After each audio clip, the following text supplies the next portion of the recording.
50 Cent has built television empires out of street legends, BMF, Power, Raising Canaan, but there is one story he has not told yet, and it might be the most insane one of all. A television series called Obsession, based on the life of a teenager from the South Bronx who built a $15 million empire before he was old enough to drink. A kid who was sleeping on park benches, brushing his teeth at fire hydrants, and within 12 months was pulling up in a white Mercedes, employing men twice his age, and running the most aggressive operation the Bronx had ever seen. Before he turned 18, he had 50 employees on weekly salary. He had a branded product, stamped with a crown logo. He had a corporate front called Tuxedo Enterprises. He offered his workers cash bonuses, gifts, and Disney World vacations. He was operating his business like a Fortune 500 company, while his classmates were worrying about what to wear to school. By the age of 20, the press was calling him the Puerto Rican James Bond because of the spy gadgets he installed in his fleet of luxury cars. By 21, he was a multi-millionaire linked to a dozen homicides. His name was George Rivera. The streets called him Boy George. And the story of how a homeless Puerto Rican teenager became the most feared young kingpin New York City had ever seen is the reason 50 Cent wants to put it on television. George Rivera was born in the South Bronx, one of the most economically devastated urban neighborhoods in American history. His father left when he was 6 months old. His mother beat him with extension cords. He ran away from home at the age of 10. By 12, he had a court order against him. He was bouncing between group homes, relatives, and the streets. He ended up at a group home in New Rochelle, where other kids remembered him as quiet, charismatic, and always meticulously dressed. Even when he had nothing, that detail matters. Even when George Rivera was sleeping on park benches, he made sure his clothes were clean. He brushed his teeth at fire hydrants. He pressed his shirts. He understood something most people never figure out. How? Power grows in proportion to what you make other people see. By the summer of 1985, George was 17 years old and living on the streets of the South Bronx at Washington Avenue and 166th Street. It was one of the most dangerous intersections in New York City at that time, a neighborhood suffocating under poverty, abandonment, and the early devastation of the crack epidemic that was tearing through urban communities across America. Rusted stoves jutted out of broken windows. Scrapyards and garbage rot on every block. On the corner, 2 dealers, watchful, quiet, moving product. George watched them. He studied how they worked. He studied who they sold to. He studied the money. And he decided he wanted it, all of it. He did not start by selling. He started by managing. A local crew, the Torres brothers, let him handle their money, count it, pack it, do payroll, and supply their dealers. He was 17 years old, doing the books for a street operation like an accountant. But George was not an accountant. He was learning the business from the inside, the same way a future chief executive officer learns by working in the mailroom. Within months, he went from counting someone else's money to building his own operation. And that is when the South Bronx found out what Boy George was really capable of. This is what made Boy George different from every other teenager selling on a corner in the 1980s in New York. While the rest of the city was chasing crack, every dealer, every crew, every corner, Boy George flipped the script. He sold something else entirely. While America was consumed by the crack epidemic and every operator in the game was chasing the same product, Boy George was building an empire on the product nobody else was focused on. He saw a gap in the market that grown men missed, and he filled it. He branded it. He stamped every package with the name Obsession and a red crown logo. Later, he added a second brand called Sledgehammer. It was brand recognition for street product from a teenager who never finished high school. The level of strategic thinking behind that decision was something business schools teach, but almost nobody practices at 17 years old on the streets of the South Bronx with nothing in his pockets. He set up a corporate front called Tuxedo Enterprises. He hired workers in their 30s and 40s, men who had been in the game for decades, and put them on a weekly salary, not commission. Salary, like employees. He offered cash bonuses for performance. He sent his top earners on vacations to Disney World. He bought groceries for the families of his workers, delivered daily by his dealers. For anyone who thought a teenager could not enforce discipline on grown men, Boy George had an answer. His motto was, "If I can trust you, I can kill you." He said it to every new hire, and he meant it. By the summer of 1987, his organization was moving $100,000 worth of product per week. Within a year, that number hit $250,000 per week, $9 million a year, then $15 million at his 2-year peak. He had 50 employees, multiple distribution spots across the South Bronx and Manhattan, stash houses, cutting mills, and a supply chain that ran like clockwork. All built by a kid who had been sleeping on park benches 2 years earlier. In a city and an era where organized crime had existed for generations, where Italian families had built networks over 50 years, and Colombian cartels were spending billions, a teenager from a group home in New Rochelle had built something that rivaled all of it on pure instinct and discipline. Established figures in New York's underworld took notice. You did not operate at this level in the late 1980s without the older generation knowing your name. Boy George was not just some corner kid. He was running an organization that rivaled crews led by men with decades of experience. The difference was he was doing it at 19. The money came fast, and Boy George spent it like he was afraid it would disappear. He bought a mansion in Puerto Rico for $145,000 in cash. He had obsession and the initials BG tiled into the bottom of the swimming pool. He installed electronic security gates, a private basketball court, an apartment at Normandy Court on the Upper East Side of Manhattan, one of the most expensive neighborhoods in the world. Inside the apartment, garbage bags full of cash. He invested in commercial real estate and assembled a fleet of luxury cars that would make a rapper jealous. But the cars were not just expensive. They were weaponized.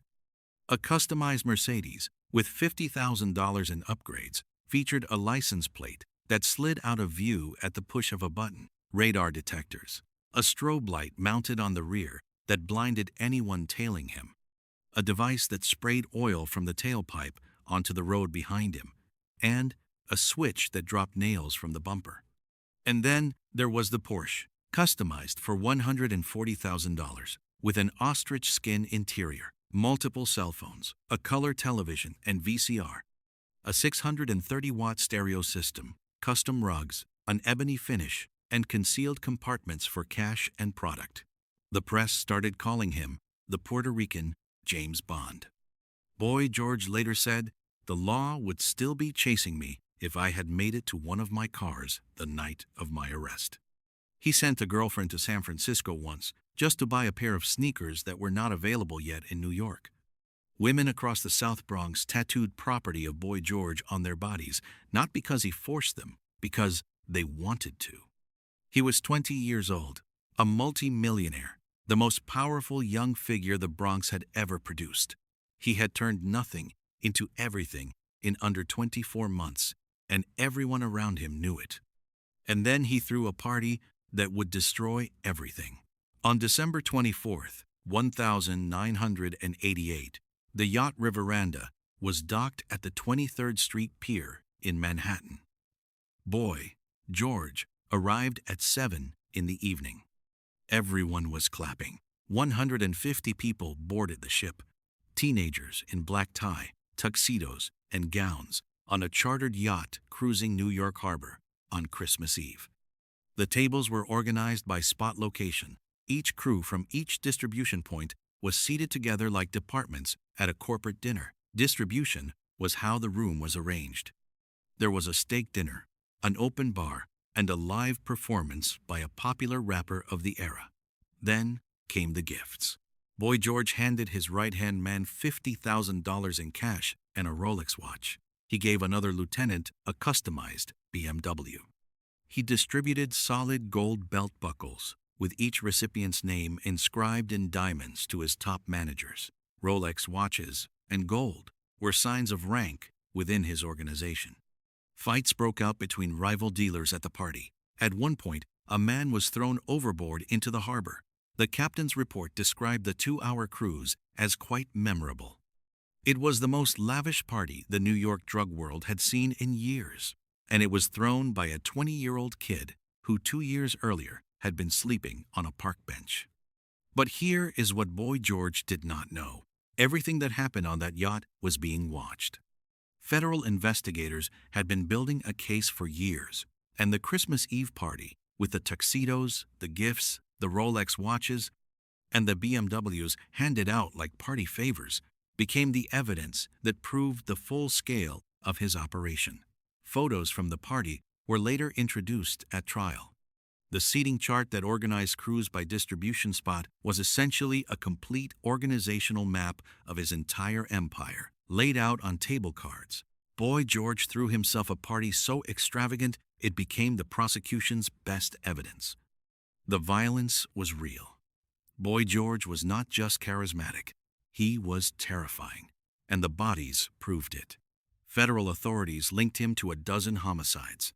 These were not random acts of violence. They were calculated, strategic, the kind of killings designed to send a clear message across the entire organization. A man named Todd Crawford was murdered in the parking lot of the King Lobster restaurant on Boy George's direct orders. The trigger man was an enforcer. Boy George kept close, known as Kong. Then came the murder of a young woman named Yvette Padilla. Yvette had been accused of stealing a gold diamond belt buckle inscribed with the word obsession from one of Boy George's supervisors. A belt buckle. That is all it took. Boy George arranged for Kong to meet Yvette at Ferry Point Park. Kong shot her. Then, according to members of the organization, he dumped her body off the Triborough Bridge for stealing a belt buckle. Kong's payment for the 2 murders was a few vials of product, a $5,000 cash bonus, and an invitation to the Christmas Eve yacht party. That is what a human life was worth in Boy George's operation. $5,000 and a seat on a boat. This is why established figures in New York knew his name. This is why men twice his age worked for him and did not complain. This is why a teenager could command an empire that rivaled organizations run by men who had been in the game for decades. Because Boy George would kill you over a belt buckle, and everyone in the South Bronx knew it. The operation kept scaling. After a burglary scare at his Bronx apartment, Boy George moved his entire cutting mill, the operation where bulk product was processed, diluted, and packaged, into the Manhattan Marriott Marquis, a Times Square luxury hotel where tourists stay and businessmen hold conferences. On one of the upper floors, Boy George's workers were cutting and packaging product for distribution across the South Bronx and Manhattan. He also kept a stash house at Normandy Court, the Upper East Side apartment complex, garbage bags full of cash, multiple luxury cars in parking garages across the city, and properties in Puerto Rico. The federal government had been tracking him since 1987, when a confidential informant introduced an undercover detective to Boy George. The detective bought product directly from him. Boy George bragged to that detective that his organization moved $250,000 worth of product per week. He was 19 years old and bragging to a law enforcement officer about how much money he made. In June 1990, the 14-count federal indictment dropped. Conspiracy, running a continuing criminal enterprise, tax evasion. The evidence was overwhelming. The yacht party photos. The wiretaps from the Puerto Rico mansion were damning. Federal investigators had listened to his crew discuss the renovations, the swimming pool, and the obsession inscription on the bottom, the undercover buy. The testimony from workers who had been inside the operation. Boy George had one chance. If he could get to one of his James Bond cars the night of his arrest, he might have escaped. He did not make it. George Rivera, known as Boy George, was convicted on all counts. The judge sentenced him to life without the possibility of parole for a man who was barely old enough to buy alcohol. He was one of the youngest people in American history to be charged and convicted under the federal kingpin statute, a law designed for the biggest and most powerful drug lords in the country. He has been in prison since 1991, over 30 years. He went in as a kid. He is now in his late 50s. The South Bronx moved on. The blocks he ran are gentrified now. The park benches where he used to sleep are surrounded by coffee shops and condominium buildings. Nobody standing on Washington Avenue and 166th Street today would believe what happened there 35 years ago. His story was documented in depth through journalism and nonfiction writing that spent years embedded in the communities of the South Bronx and followed the real people connected to his world. That reporting became one of the most acclaimed pieces of nonfiction journalism in American literature in the 2000s. The journalist who covered his story began her research after attending Boy George's trial. And now 50 Cent is producing a television series based on his life called Obsession. It is named after the brand of product Boy George, stamped with a red crown and sold across the South Bronx. 50 Cent, a man who grew up on the same streets, who survived being shot 9 times, who built his own entertainment empire from the ground up, looked at Boy George's story and said, "This is the one I need to tell. That tells you everything." Here is the math of Boy George's life. From park benches to $15 million in 2 years. From brushing his teeth at fire hydrants to a Puerto Rican mansion with Obsession tiled into the swimming pool. From a group home in New Rochelle to a $140,000 Porsche with an ostrich skin interior. From nothing, literally nothing, to the most powerful young figure the Bronx had ever produced.